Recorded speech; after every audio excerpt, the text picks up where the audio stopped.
The theme for our conference this year, as you've already been told, is the journey of integral discovery, development, and self-mastery. What I would like to share as an introduction to the theme itself and to the conference is a kind of a meditation, dwelling in thought, in deep thought, on the deeper sense of what this represents and why therefore this conference and the discussions and sharings and experiences are important. From the perspective of our deepest being, from the soul.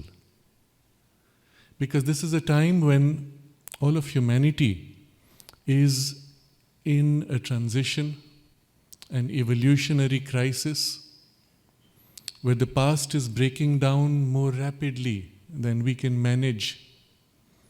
The future is shifting so rapidly that every year seems as if a disruptive event, unexpected, unplanned, incomprehensible. But from the soul's point of view, the most extraordinary opportunity for growth, for progress, to make a leap as never before possible. And these three words, discovery, development, and mastery, so to say, as if form the stages of the soul's journey. If we were to look back at the time of our life when we were most happy, most fulfilled, most carefree, and perhaps also most rapidly growing, we will remember our earliest years as children. Literally, the biology doubles in size every few years. But psychologically, the pace of growth is so amazing.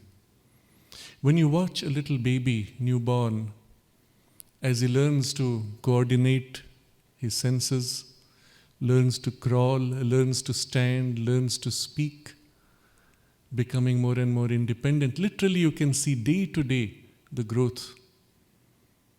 If only we as adults could grow at that same pace, that day to day you can look at yourself or look at others and say, oh, I've grown.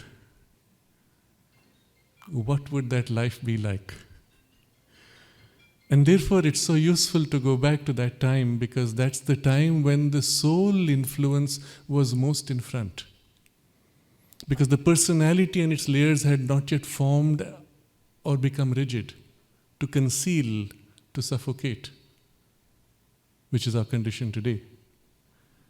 And if we can remember what the soul's experience is like, if we can recall, relive, and as if drift back into that experience, which is ours in fact, behind all these layers, and allow a little bit of it to come forward, we might yet become once again like the little babies, little children, and grow perhaps as rapidly, and as joyously, and as carefree, and as self-assured that our parents are holding us and carrying us through each day, and we have nothing to worry about. Through this crisis, through these disruptive years, isn't it? In that sense, when we look at these three words, discovery first, which is the very nature of the child's experience, the soul's experience. From the moment we are born, we are amazed by every experience. Every little thing is amazing. The flower is so beautiful, the perfume of the flower. Each time you breathe the perfume, it's new. Something different.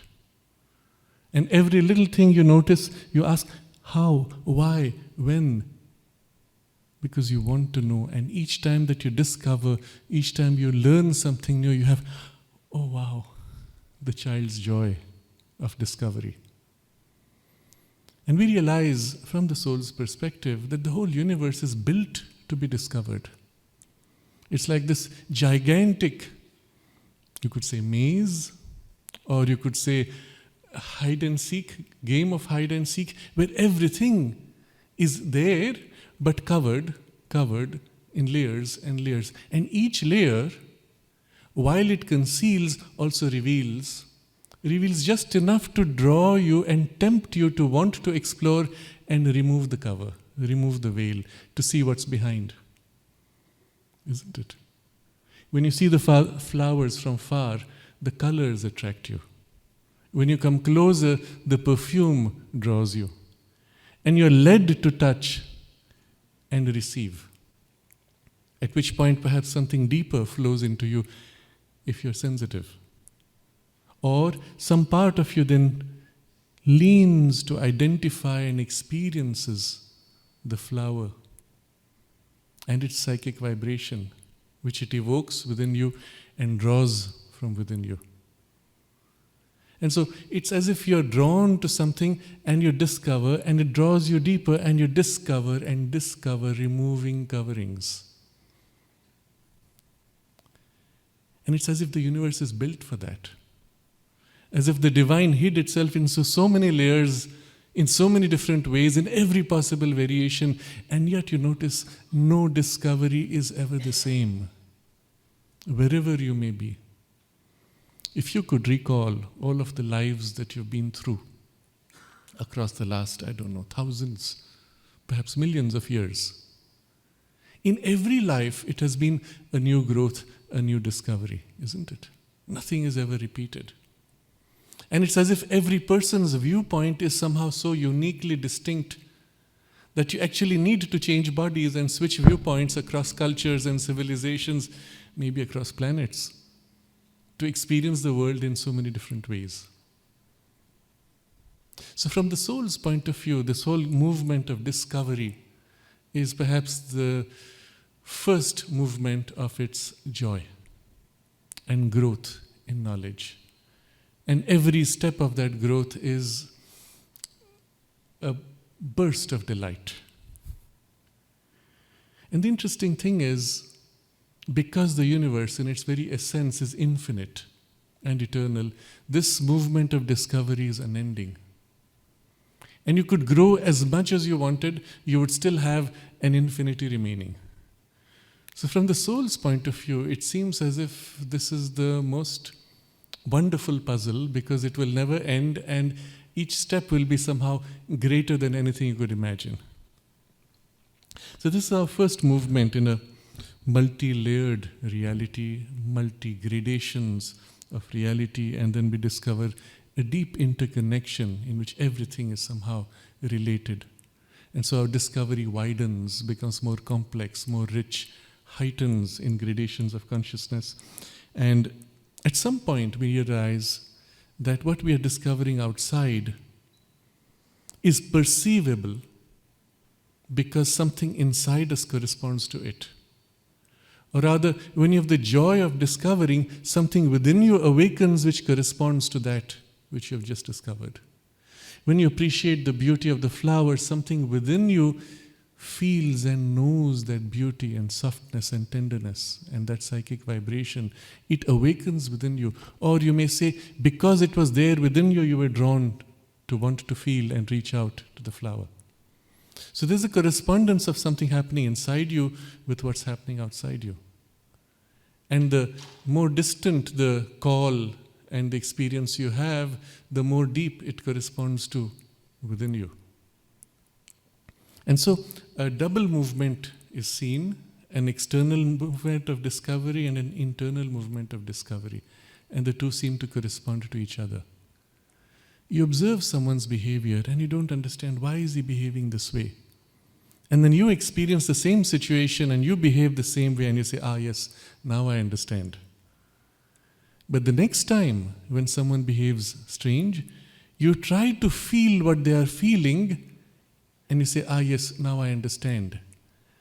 And then this time you have as if grown without needing to pass through the same experience. So an external discovery leads to an inner growth, and an inner growth opens or reveals layers and veils of further discovery outside. You realize that your inner world and the outer world are really corresponding to each other. And then something else happens which is even more fascinating. You realize the inner world is far larger, far deeper, far more easily accessible than the outer. And so a shift begins. The process of discovery and the joy of discovery makes it that we are always children. Even as we grow older, physically, biologically, maturity of psychologically, but still from the soul's point of view, we are always these children. But this transition now opens to us to the stage of this word development. We realize that as we discover things from the perception of knowledge, we move to an exercise of will. And this is very interesting because innately to the child, at first a passive phase of learning, absorbing, and when you've absorbed enough, the willpower begins to actualize itself. And now I begin to exercise, not only to want to discover more rapidly, but to utilize the discovery in ways in which I become a creator. And from the soul's perspective, this creativity is a participation in the divine creativity.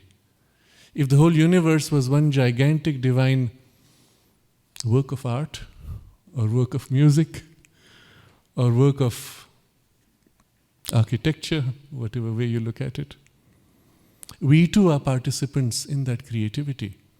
And somehow we realize the deepest satisfaction is when we can create something which was not present before.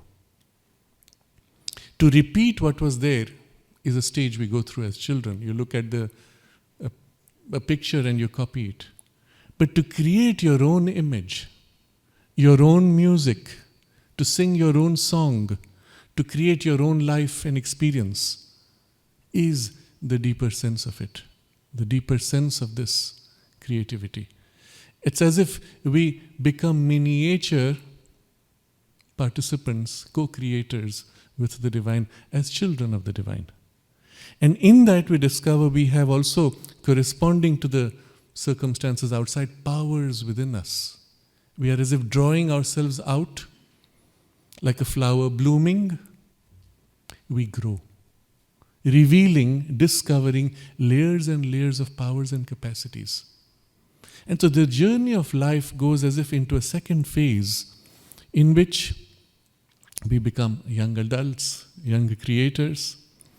And from then on, the rest of the journey of our life is really trying to grow in that sense.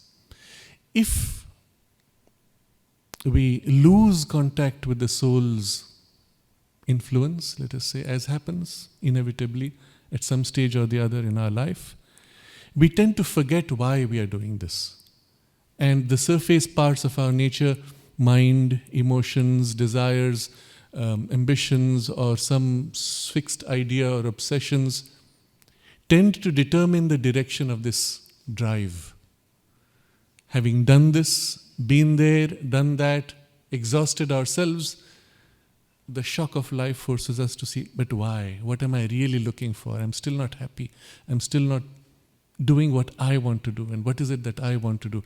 And this turning within creates another, or opens another dimension, that in the creativity in which we express ourselves, in the attempt to solve problems, in the attempt to create a world around us of comfort, secretly, behind it all, we are as if creating a miniature universe.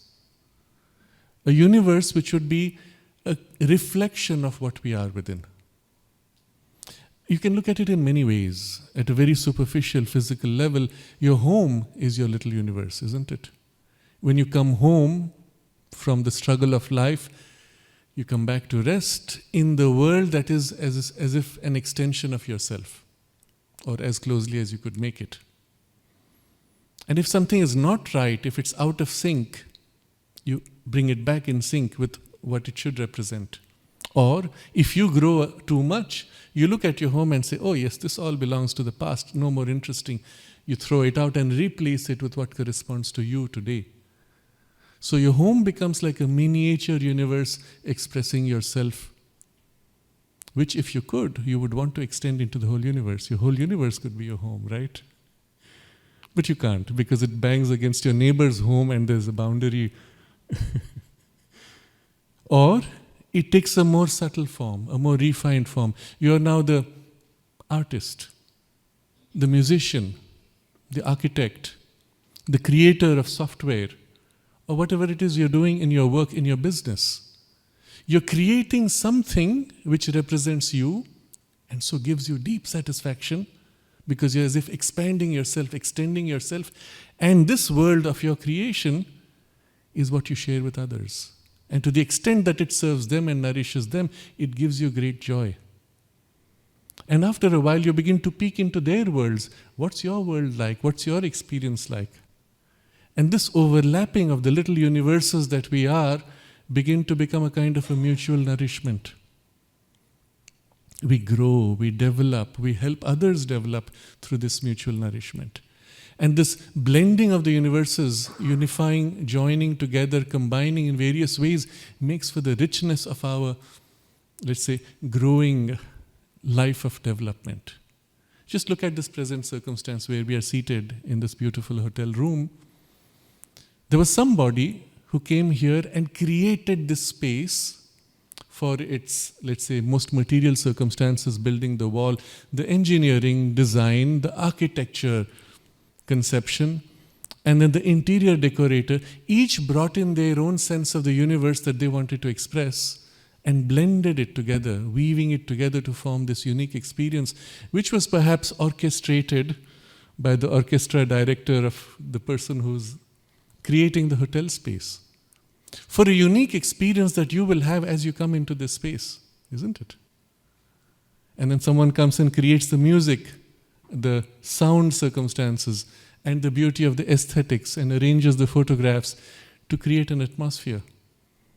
Each one as if externalizes their consciousness to form a kind of a universe of expression of yourself, blending with others, combining in a collective, co-creative experience. And if you look at modern society, it's nothing but this raised to more and more complex levels. The difference, though, is not everyone is conscious of what they're expressing. Not everyone is consciously drawing out their deepest or highest gift of being in their becoming. And so we have sometimes collisions, conflicts, and chaos, disharmony of some kind. But through it all, we are in fact sharing and helping each other to grow and co-creating this society. So this phase of development is very interesting because, in a sense, we are drawing out our full potential as evolving souls. The children becoming, let's say, teenagers, coming into our own, into an individuality which is sufficiently mature to be able to stand in the universe and create something that is truly worthwhile. This phase is characterized by the will affirming itself and the delight of the will affirming.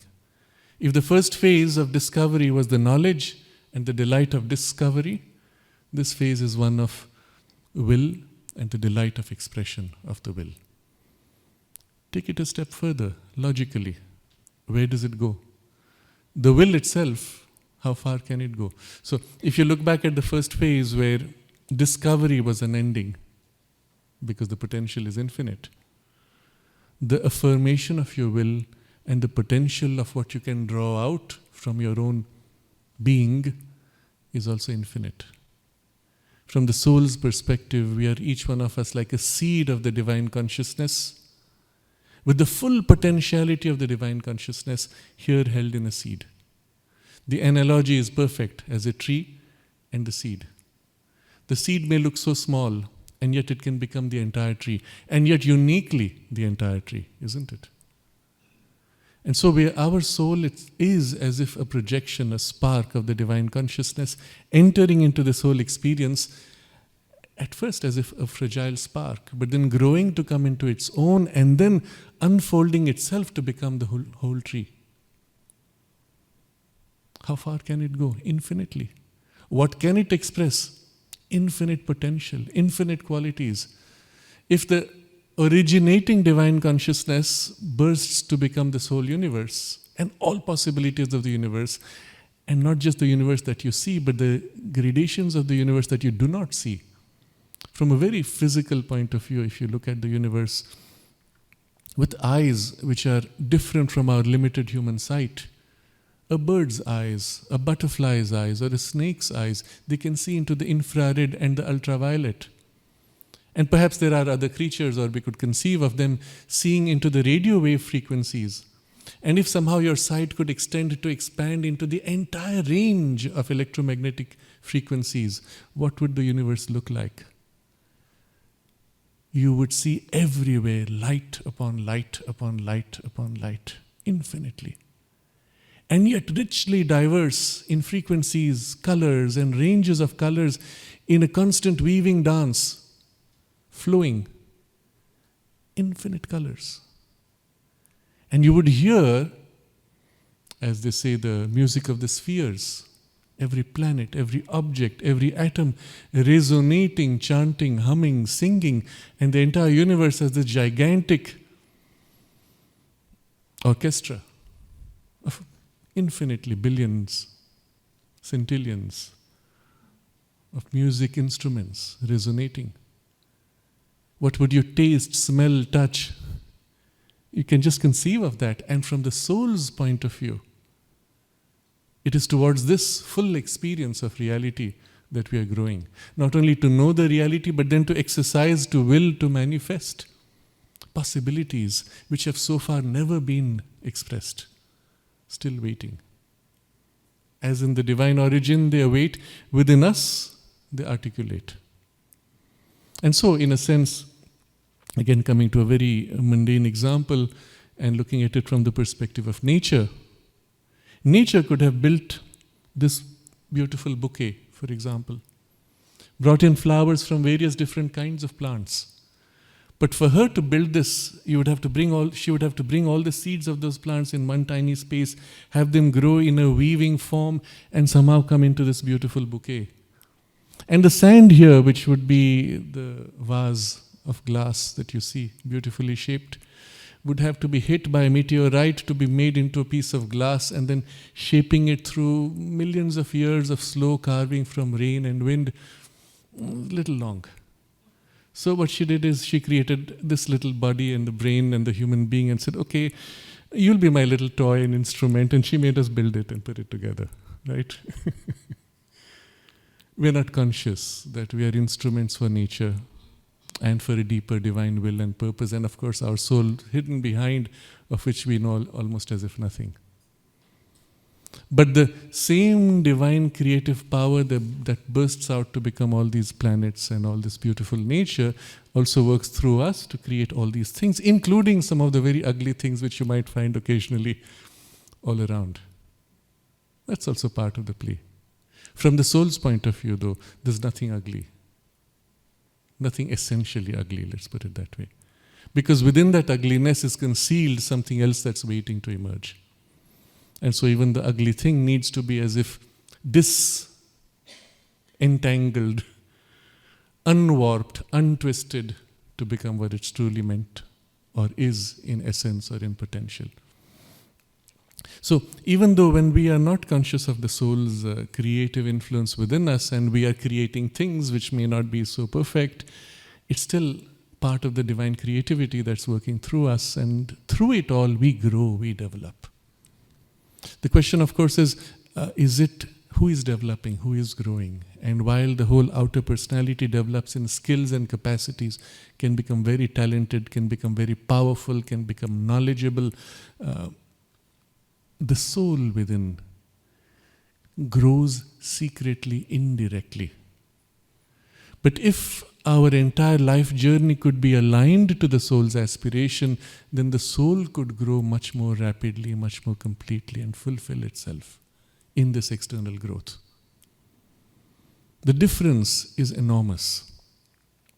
When, for example, we have lived a life often contradicting the soul's values, the soul still grows. We have developed this capacity through this very rigid instrument, and the capacity in essence stays perhaps. But all the rest which was built up in the personality drops with the personality which was not integrated with the soul. But if we become conscious of our deeper aspiration, align all that we do, our thoughts, our feelings, our actions, our sense of purpose, our deepest motivations, if we align them to the soul's aspiration, then at each point, not only what we express is worthy, but it becomes a means for the soul's growth, and the growth and development so realized remains and is drawn with the soul in its journey into the next. Otherwise, if you look back at your life, and from the soul's point of view, it's very easy to look at it in this way. If you look back at your life, what of all that you've been through over the last 20, 30, 40, 50, 60 years, what would you say you actually carry with you today as something precious and valuable that you will take into your next life, into your next incarnation? And when you look back, you'll say, very little. Isn't it? Very little. And the bulk of it, you'll say, well, it's worth it. That was been there, done that. I don't need it again. What do you carry? Perhaps just the most essential lessons. And how much of that journey of life was needed for those essential lessons? You could have done it so much more rapidly. Wasted so much less time. Grown so much more consciously and fulfilled yourself. Isn't it? And it's possible to do that, and we can start that today. And we should. By becoming conscious of these deepest motivations that are an expression of our deepest aspiration and being, and align everything we do to that. We don't have to change anything we do externally. Simply bring it in alignment with that so that that expresses, that works, that drives. And then after a while, certain things may cease to be as important, other things may become more important. That's fine. But it will happen naturally. You won't have to struggle. But each day then can become this rapid growth, and perhaps from that point when you make this shift, you look back and you say, yes, almost everything I've been through in the last 1 year is precious. Or at least a much larger part of it is worthwhile to carry into the next, isn't it? And so this phase of development is extremely important, because as participants in this creation, we begin to change, we begin to manifest, we begin to fulfill the larger purpose of the cosmos and the divine will and our soul's being. Why was it necessary for us to be individualized? Well, for this participation. And the delight, not only of creating our own little universes and blending with others, but then sharing in a collective co-creation.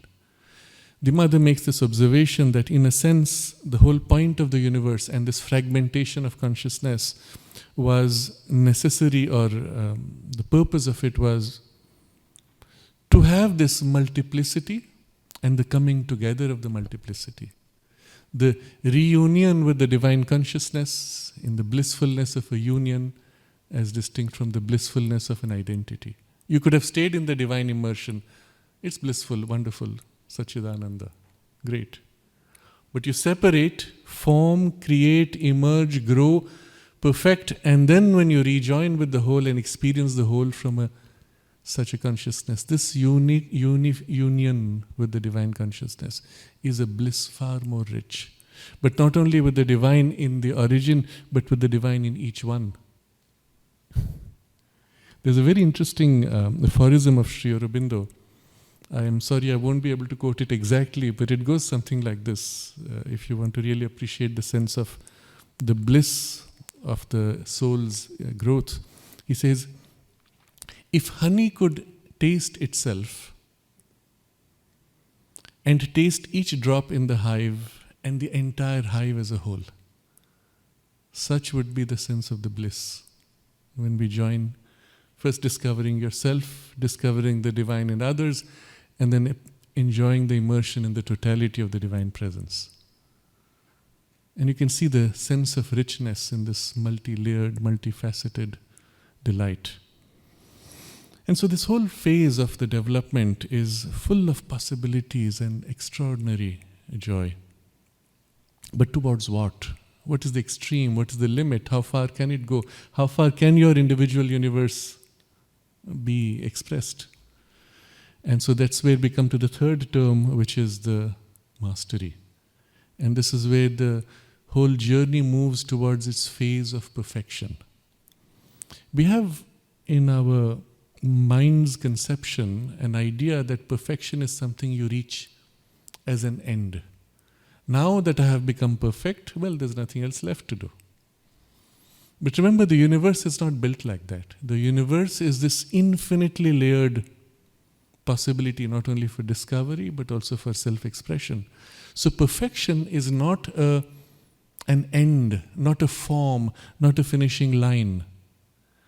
Perfection is a state of alignment with the whole, in a perfection of harmony, we may say. But because the universe itself is growing unendingly, so too the perfection is growing unendingly.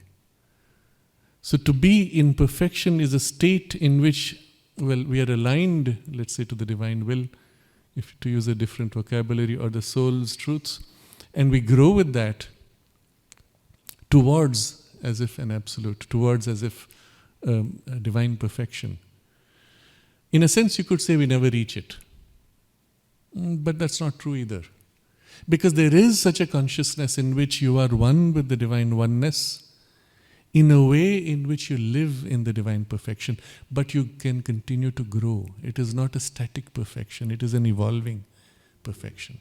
But having reached that poise of that perfect consciousness, you no more have to struggle with the condition of division, ignorance, disharmony, conflict, chaos, etc. And it is this consciousness that Sri Aurobindo calls the supra-mental consciousness. And this is something so important to understand, because, in a sense, all of the problems of humanity today are pointing us to this poise, this consciousness that we have to reach, in which you have the resolution of all conflicts, of all disharmonies, of all problems. Everything falls into place in a oneness, and yet it is not static, it is a growing expression of that consciousness. And so when we look back from the soul's perspective, all that we have described so far is wonderful, and yet not enough unless this foundation in the supramental consciousness can be realized. From which point, the Mother explains, the evolutionary journey, which was so far a kind of an awakening from ignorance, from darkness, into consciousness, into light of completion of consciousness. The journey itself, so to say, reverses. Evolution does not end. But it's no more an emergence, now it is a manifestation.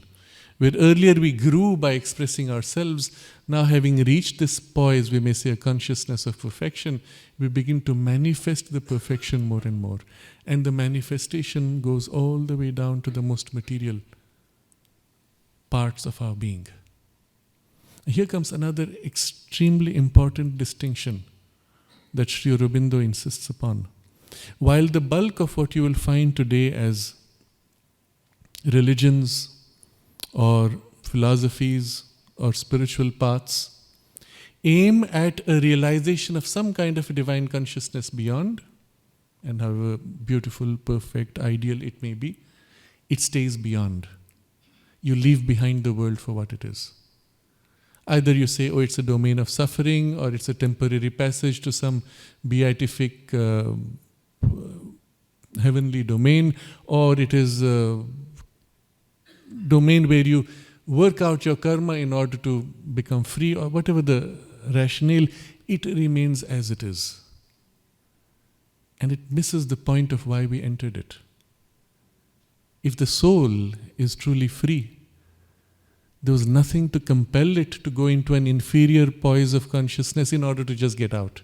It seems silly, pointless. We entered this because we want to bring that divine perfection here into this substance and make this world perfect, down to the most material, physical substance given to us as our body, isn't it? And so this sense of mastery and the perfection that is implied in mastery becomes as if the whole purpose of our life. All the rest, the discovery, the development, aims towards this. And to remind ourselves of this, to remind ourselves of why we are here in this most essential truth of it, is so important today. Because there have been phases in the past, sometimes periods spanning millennia, where just the joy of discovery was an end in itself, or just the sense of growth was good enough.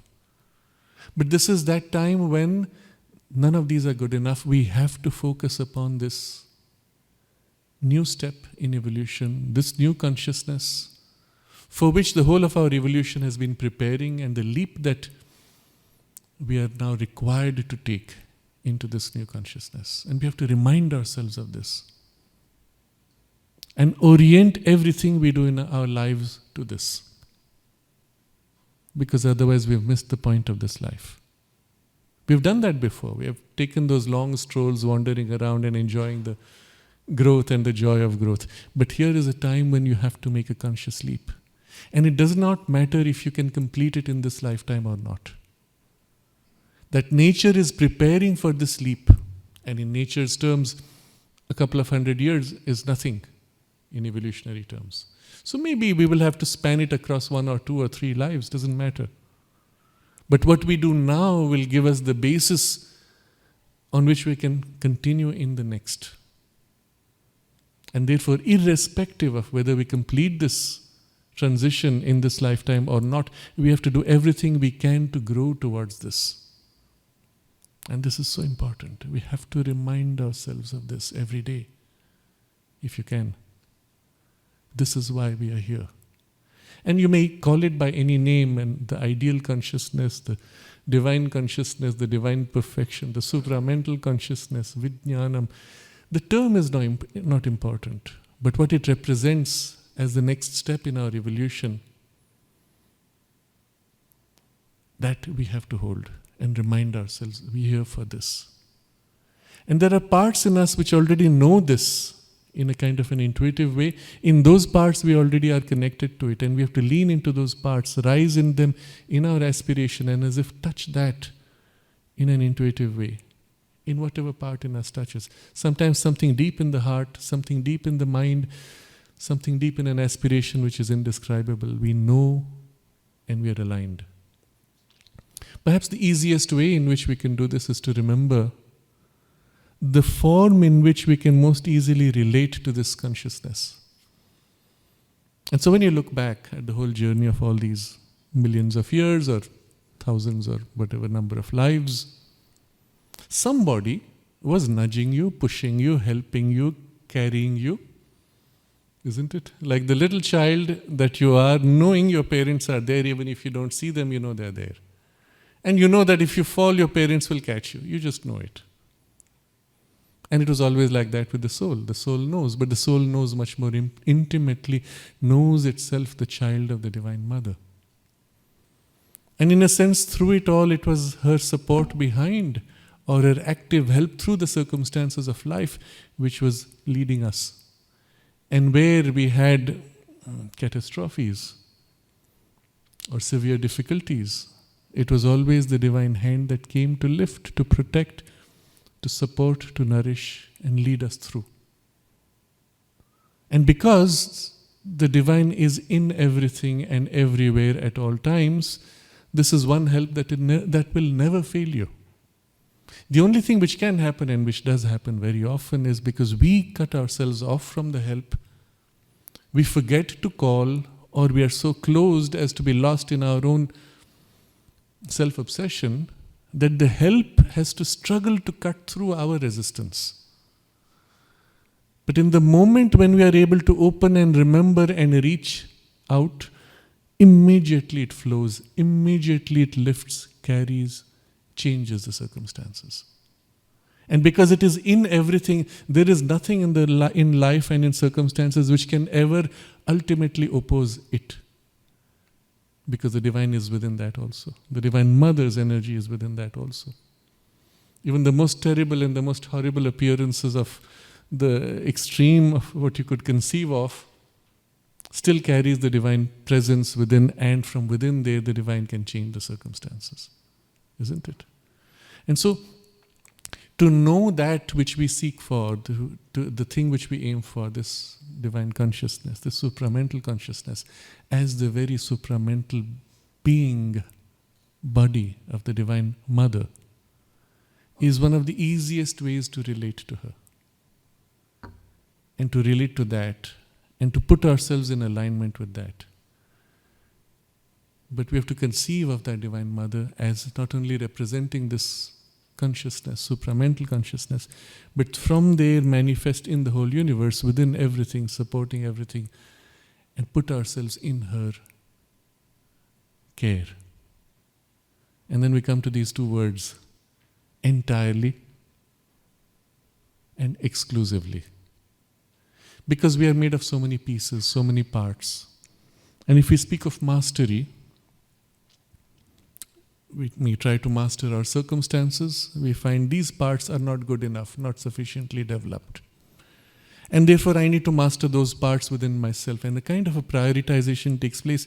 To master my circumstances, I must master myself. Then only through my self-mastery, I can act on my circumstances and attain mastery, isn't it? It's a very important truth, which Sri Krishna explains in the Bhagavad Gita. This self-mastery is your basis for world mastery. But when you look at that self-mastery and world mastery and make that your goal, and the perfection that it represents to be your goal, you realize that you are not sufficiently developed, and you do not have within you the capacity to develop entirely, or to organize and integrate the different parts, and they're all pulling in different directions.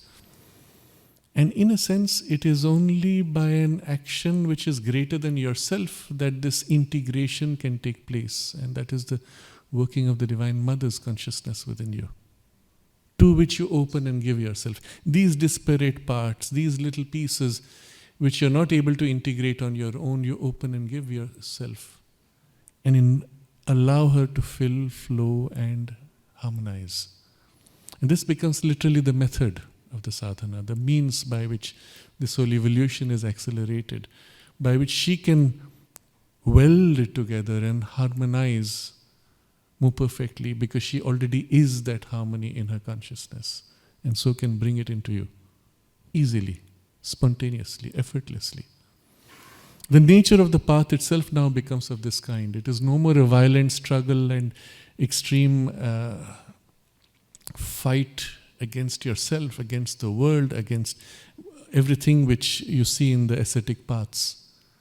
The journey itself becomes something which is almost joyous, a movement of self-giving. And this becomes the method itself. And so, to be able to invoke her, to be able to open yourself to her entirely, and then exclusively, because there are parts within you which choose to flow in different directions and to bring them in alignment. And so the journey and the nature of the journey itself becomes very different. Such is, in brief, the nature of the yoga, the integral yoga of Sri Aurobindo. But all of this brings us to this third phase of self-mastery, where everything is pushed as if to limits. And the whole sense of a life and its purpose now reaches its acme.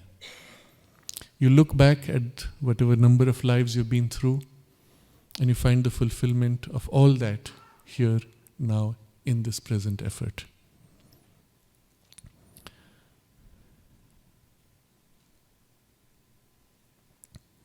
The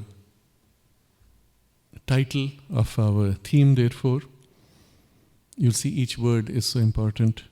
Journey, because it's a journey across lives, of discovery, development, and mastery, but founding itself on self-mastery.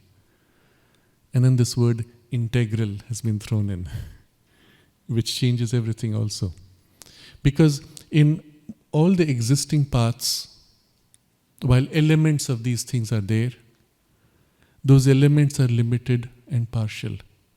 Sri Aurobindo affirms that every single part of our being is intended to become a vehicle for a divine potential, for a divine expression. And so everything has to be taken up in this spiritual journey. Nothing is left to be left behind. There is no part within you that you have to cut out and throw.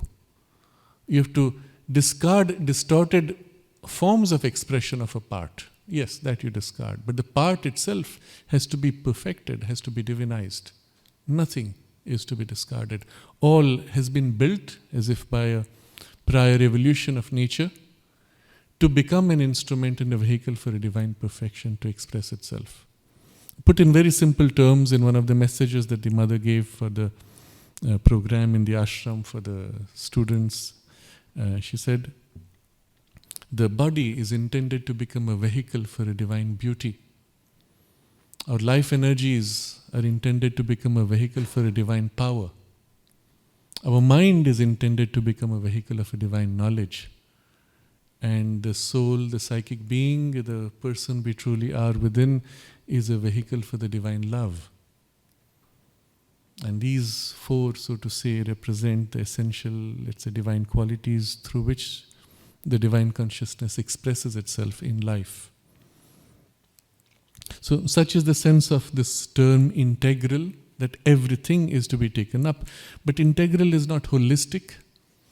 The word holistic is very common. Holistic meaning you take up everything together. But integral has a different sense. It's not just taking everything together. It's integrating the whole around a central truth and principle. And this changes everything. You see, a holistic education is good, a holistic life is good, but an integral education or an integral life is completely different. Because it means there is such a thing as a center, a focal point around which the whole has to be organized. It's not just a gathering and including everything as separate pieces. It's integrating them around some essential truths, of which they all become an expression. And so there's implied in it a harmony, but a center of harmony around which this takes place. And that center of harmony is the soul within, or the divine presence within you. Oh, but I don't know what is that divine presence. I don't feel it. I don't know what it is. Maybe I feel its influence, but I don't know it. I'm not yet my soul. I am this thinking person. So how do I integrate? Around what do I integrate? And we realize that the very fact that we have this presence within us, its influence is always radiating. And it reflects itself in us in various ways, in different parts. So in our thoughts, it is always this turn towards some idealism. And intuitively, we aim for a perfection. The mind is not satisfied with work half done. It has to become perfect. And when it's perfect, you feel this great joy, isn't it? So what is it in your mind that yearns for this perfection? Truth. I want to know what's true. I'm not satisfied with a falsehood. What is it that yearns for that? And that's coming from the soul's influence. Or in your emotions, the thing that feels, first of all, in life energies, the thing that feels that I should be able to do it. Why? Because the soul knows its potential for self-mastery and world mastery. And it's that influence which makes you feel, I can, I will, eventually, even if not now. If that was not there, then you would never grow up as a child. Because as children, we are incapable of almost everything. And yet deep within we know we can do it. And even if you didn't have adults to be examples around you, or the excuse you say, oh, but you are an adult, you can do. I am a child, I can't do. And I will never be able to do because I'm a child. Right? Isn't that the excuse we give when you look at somebody who's attained to a higher state of perfection of consciousness? Oh, you are special. You say, oh, you were Sri Aurobindo, you were born with that capacity. And he says, no, I had to go through the same difficulties you had to go. And often worse, more extreme. And the point he makes is this. He had to go through a more difficult passage because he had to take up as if in himself the same difficulties that we would all have to face. And he says, because I can do it, I'm showing you that you can do it. And here's the way you can do it, right? So if we took the poise of a helpless child and say, I'll never do it because I'm a child, there's no point. But somewhere in the child, you know you can do it, irrespective of what your biology is now. And the effort is what makes the biology grow. Repeatedly attempting to stand and fall is what makes your muscles grow. And that's where we are today in our spiritual journey. You have within you this deep knowledge, of course it's possible. It's inevitable, and it doesn't matter how long it takes. You start taking those steps. And in your emotions, you have an extraordinary power. The power which superficially we realize as an empathy. You look at the flower and you feel its softness. You look at a happy person and you resonate with their happiness. Or someone who's unhappy and you resonate with that unhappiness. This power of empathy is a reflection of a deeper truth, which is the power of identity. And if we turn deep within our heart and at the very root of our emotions, the heart feels the need, yearns for this expression of love. And what is love but that movement towards unity and identity?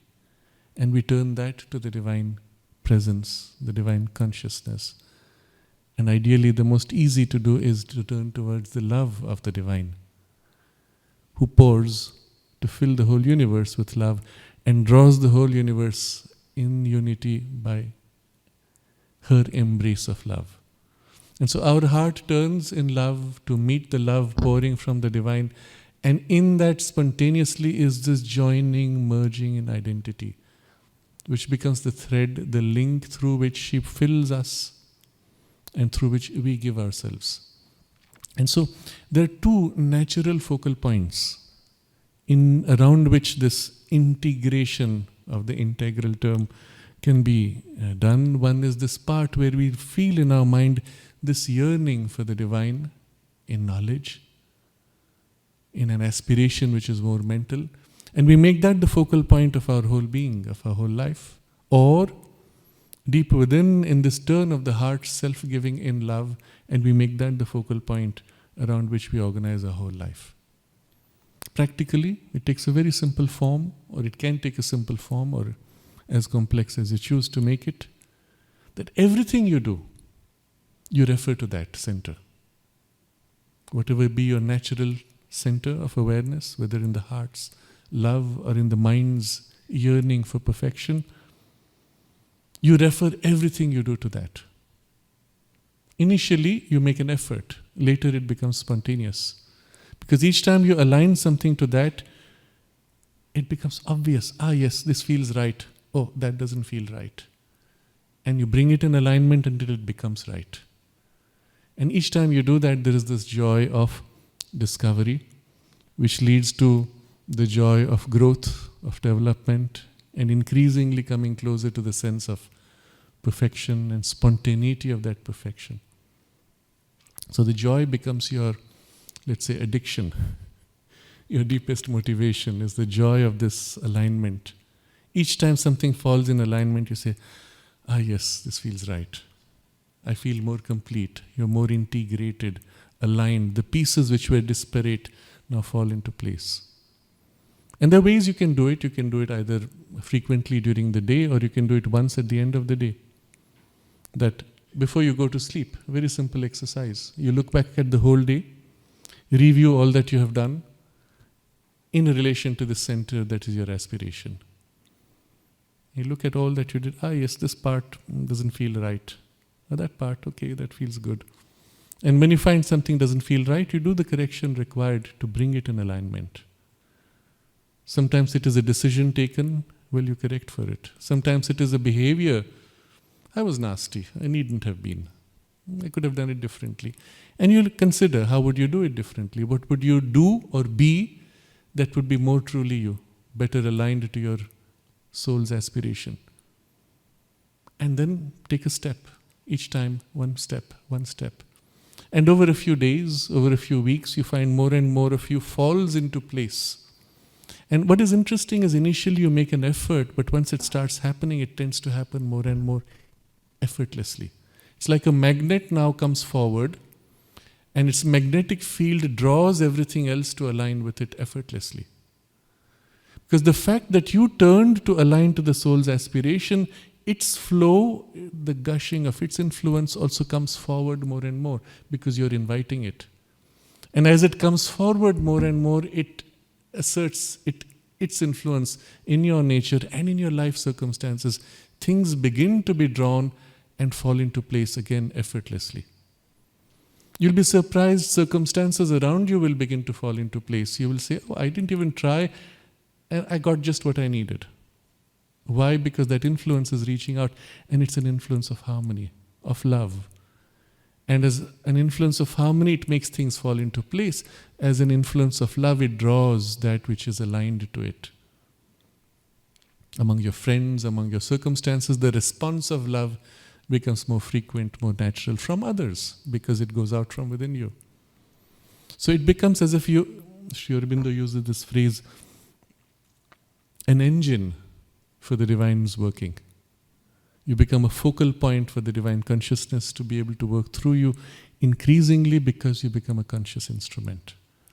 And the rest of the journey follows. So if you look at the principle behind and go to its essence, it's extremely simple. Putting it into practice is also extremely easy. And then around that, there's so much more. There is a whole knowledge and a method described for your accelerated spiritual evolution. But all that follows naturally, inevitably from this. And so there we are. This is the journey of integral discovery, development, and self-mastery as the theme of our conference. And as you can see, it's a journey of many lifetimes.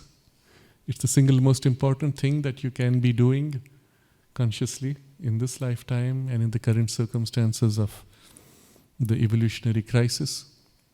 The scope of the conference, therefore, is also enormous. It covers everything in life. We will have many interesting sharings from our many speakers.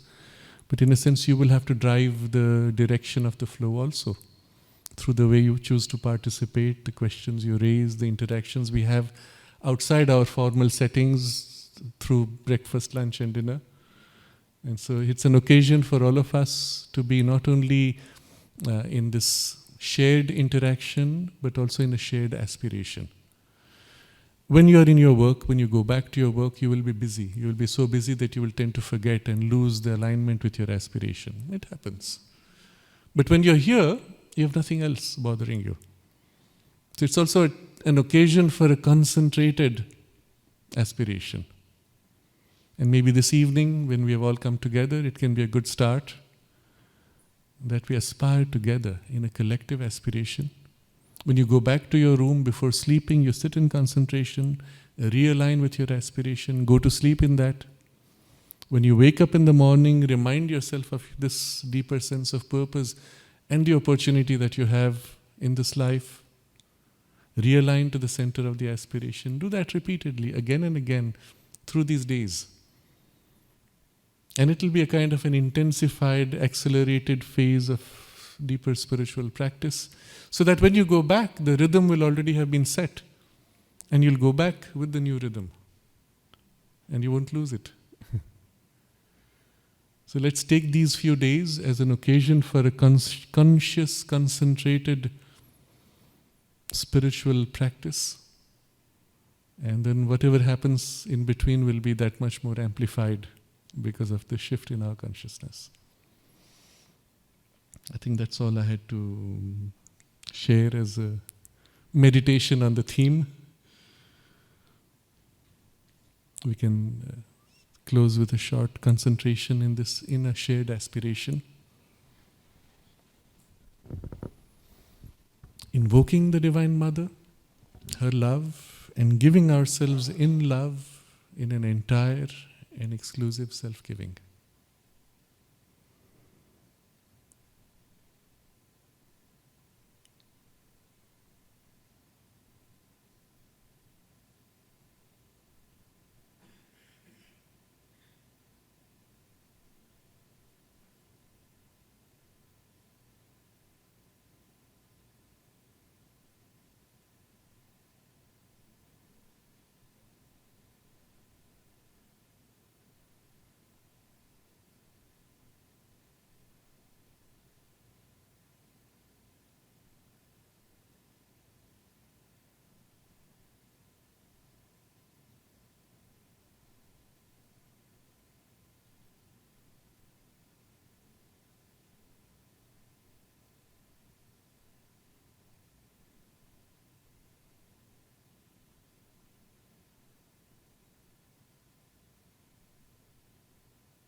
We may close with a collective chant of Om together 3 times,